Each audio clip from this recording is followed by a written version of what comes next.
Hey guys, how's it going? It's your boy Swizzler here, and I'm here to talk to you today about termagants and particularly how to use hundreds potentially of them.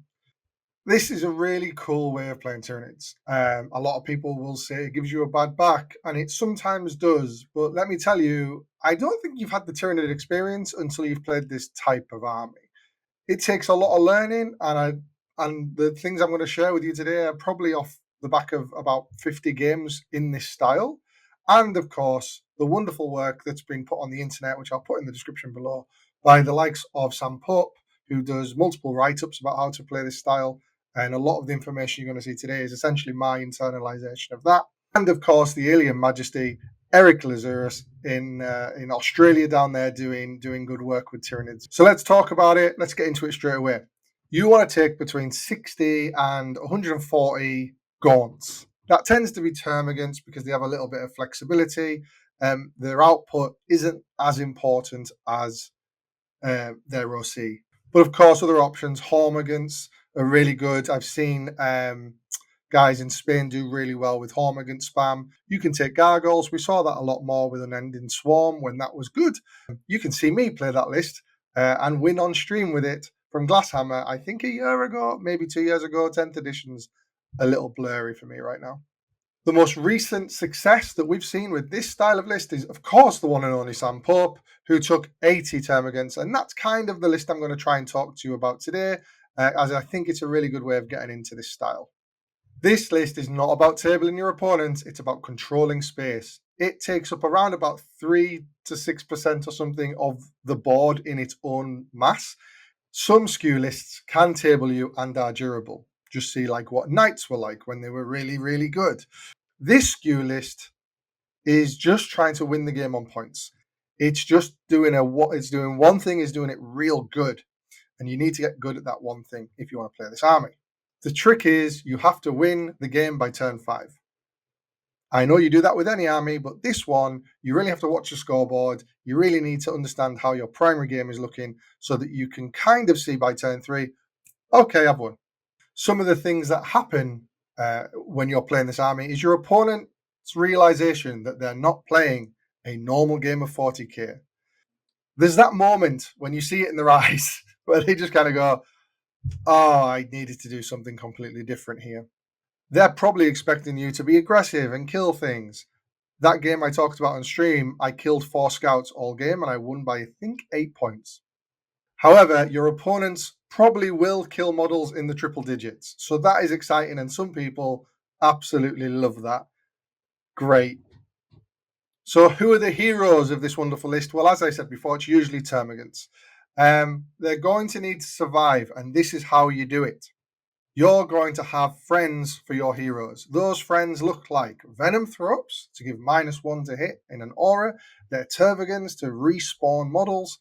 There may be the Swarm Lord for a Vectora that stops your opponent triggering really strong stratagems against them. It's a Hive Tyrant for a free stratagem. It might be Zone Throps for a 6-up invuln. There's different units that can go into this castle to really support the rest of your unit. Not unit, army. So once you've got this castle of units, you're going to then put that on the board somewhere safe where your opponent can't just get to it easily. And then you're going to use your termagants to spread out like tendrils to the objectives. Your opponent's then going to kill some of those termagants and you're going to regrow onto the objectives in the command phase because you score your primary at the end of the command phase. So your guys will grow back on, you'll control the objectives, you'll score secondaries, you'll print those points, and away you go. So why is this style of play good? We play 40k to kill stuff, and blah blah blah. Well, this is good because there's very little dice rolling, right? If I'm trying to table my opponent, I have to roll dice to hit, to wound, they have to fail a save, I have to roll damage. There's so much variance there. With this, and this is all Sam Pope's kind of theory on it, you're just putting OC2 models on objectives, right? That's much more of a reliable game plan than trying to table your opponent and relying on the dice. There's very little relying on the dice here, except when you're trying to make saves and 5-up feel no pains and things like that. It's a lot more about positioning, getting models in the exact right places, and that really comes with practice. And if you are going to play this army, be prepared to get lots of practice in, because it's not an easy army, but when you get it, it feels awesome. Essentially, you're challenging your opponent to beat you. You've got this skew, this question that you're going to ask the opponent, can you deal with this? Sometimes they can't, and it's just good in that way. So how does it lose? Well, I lost some games with it, a lot of games with it. It generally loses by your opponent realizing they have to table you. Also by bad positioning. If you don't put the things in the right places and then you can't regrow, then you don't score the points. If you take the wrong models off, you don't score the points. If you don't take full advantage of coherency rules, which is something we want to talk about, you might just lose. So you need to be really hot on all of these rules. Right, enough of talking about it. Let's go and look at some TTS. All right, so we're looking at UKTC on this occasion, just because it was interesting to me with the new terrain piece. But this is way easier on other terrain formats. I actually think UKTC is the hardest terrain format to do this on. So I thought it'd be good to show you some of what it does here and some of the best practice that I found that hopefully you can use as well. So I'm going to zoom in on this unit here to start with, because it's just all in one place, and I can show you the very basics of positioning with it. So what we're trying to do here, what's our checklist? We want to be within 6 inches of my Termagant. Here's my Termagant, here's my Venomthrops. So we're within 6 inches there. We're also within 12 inches quite easily of the Hive Tyrant for a free strat, in case we want to respawn models in my command phase. We started behind this wall, we've advanced them up, and yeah, we've got a couple of guys on the objective, and we've got a big blob here, and we've got this guy that's doing the work here.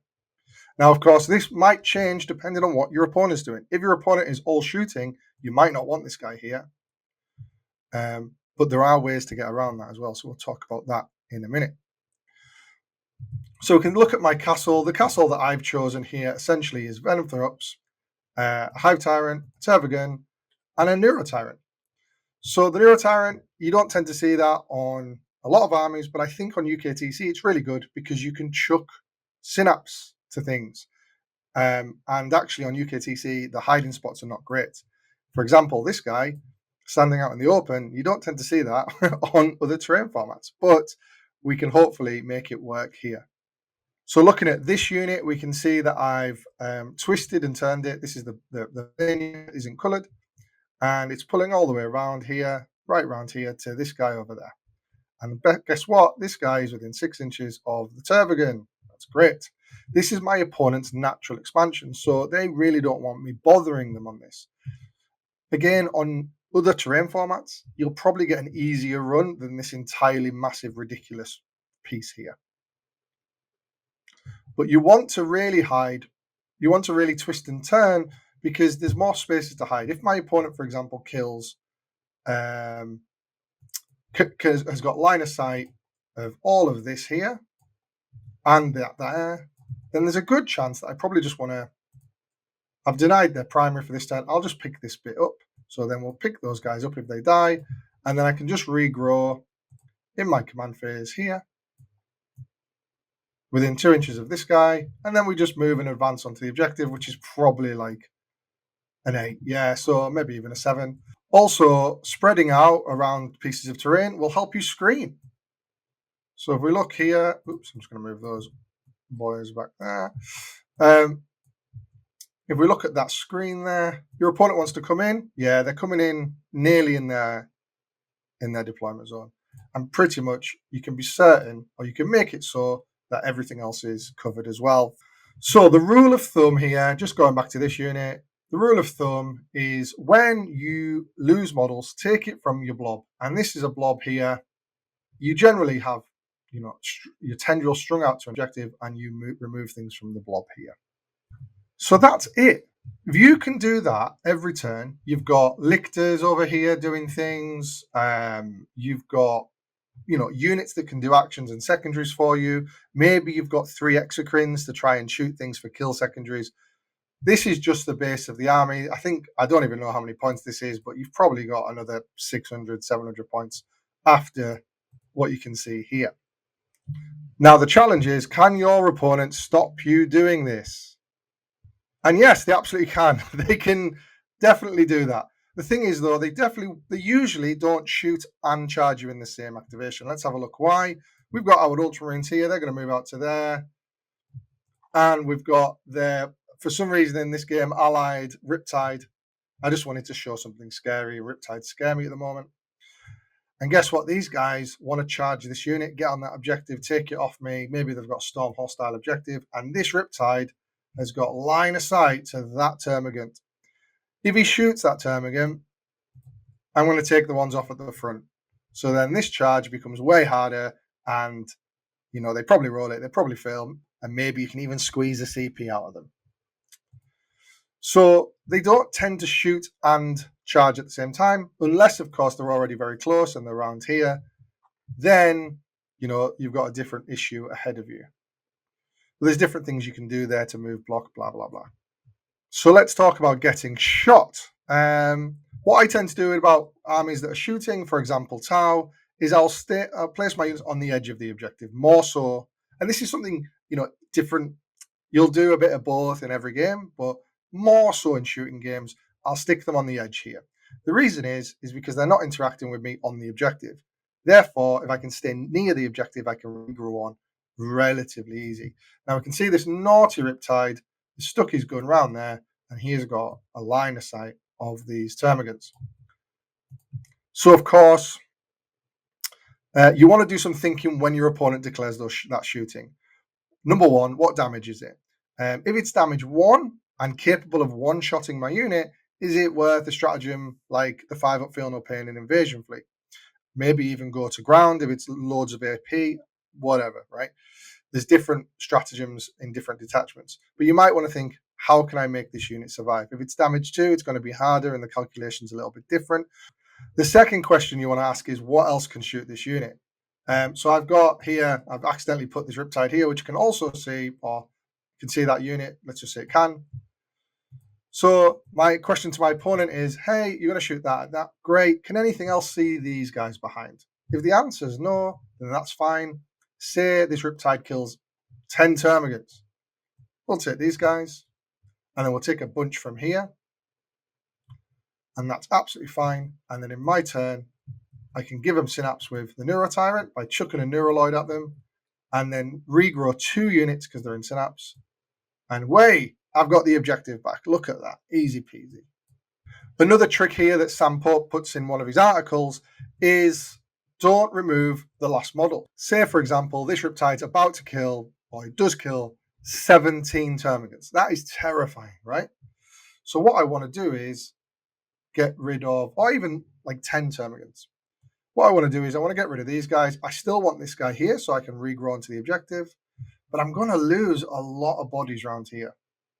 What I can do is I can take out all of these guys. Whoop. Take out all of these guys. Whoop. Take out this guy and this guy. And say they leave me with 3 Termagants. 4 Termagants there. So I've got this one here, and I've got these 3.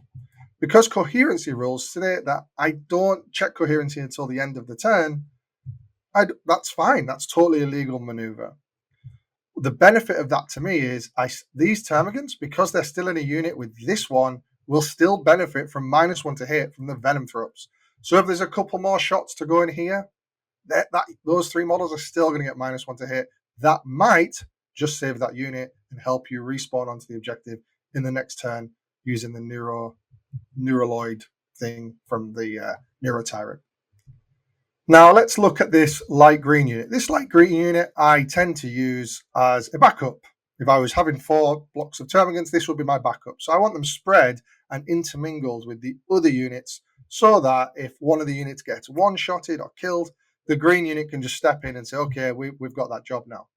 One of the things that I'd like to highlight here actually is how we use coherency. So I've got my fishbone at the end. Fishbone is basically people saying, you have 2 bodies, and then 1, because everyone has to be within 2 of 2 for coherency rolls after 6 models. And then I've got another one here.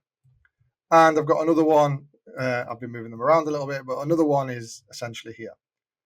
And we've got another one here. The reason is because if you have them in a long line and your opponent kills 1 model, you'll lose 13 until you go down to 6 at the end of the turn for coherency.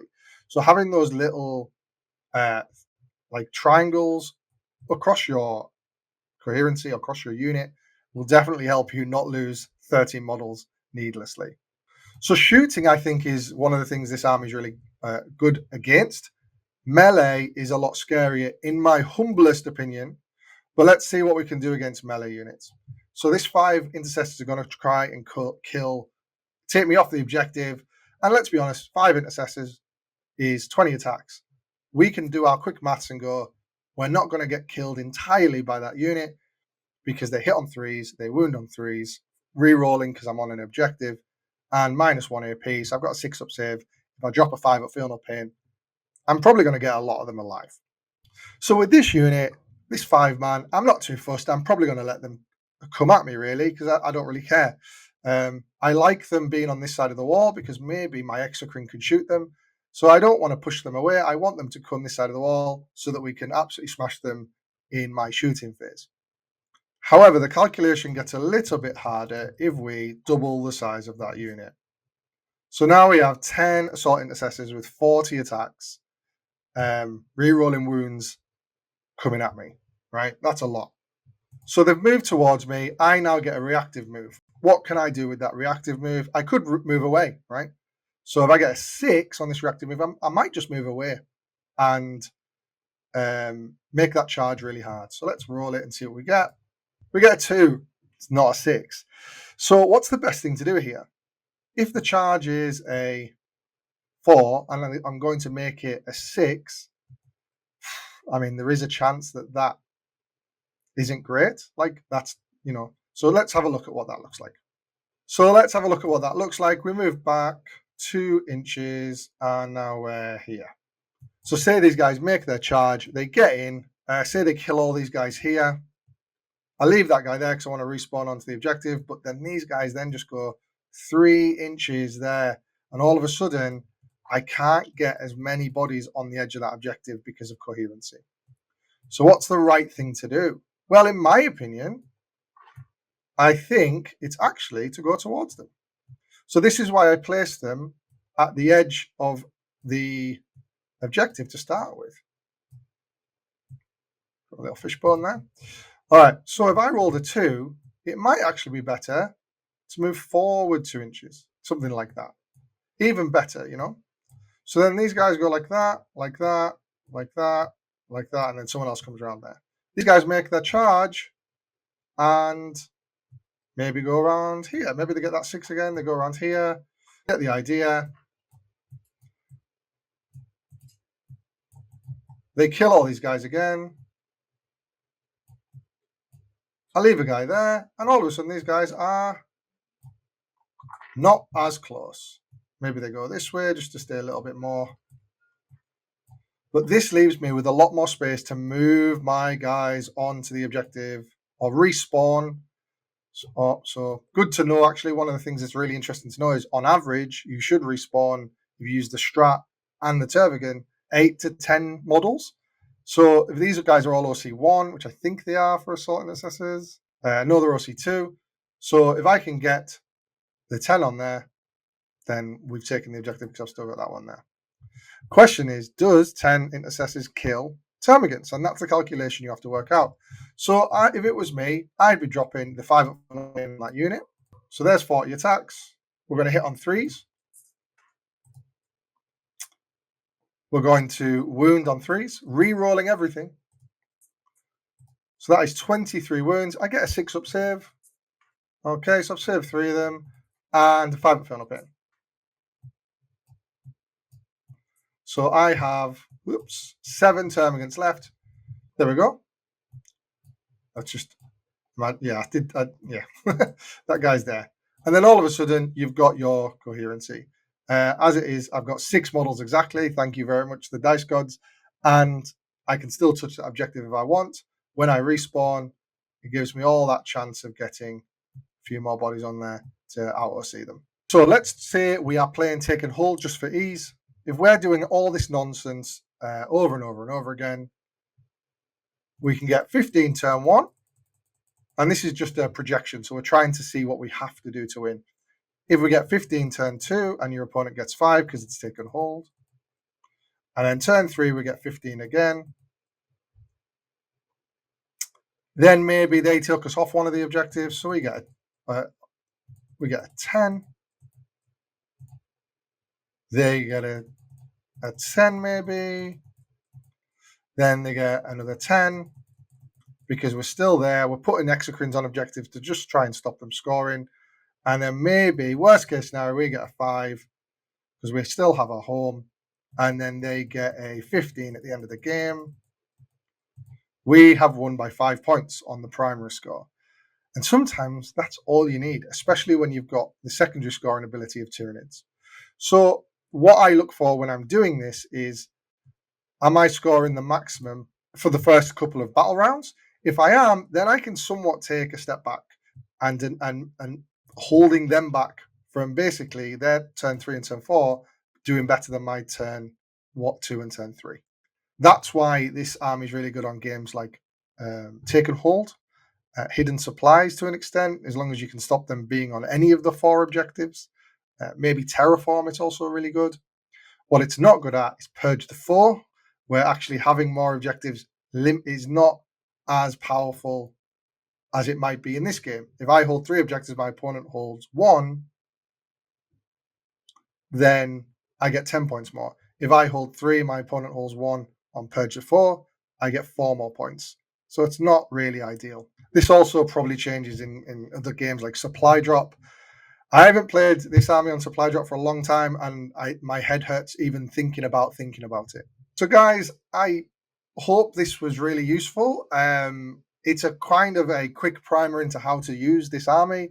It's a really fun army. Sam did amazing with it at the World Championships of Warhammer, and you can do really well with it too. Take it to an event, see what you think. If you have any questions, please put it in the comments. If you have any other tips for other players, also put those in the comments. That would be amazing. Catch you guys later.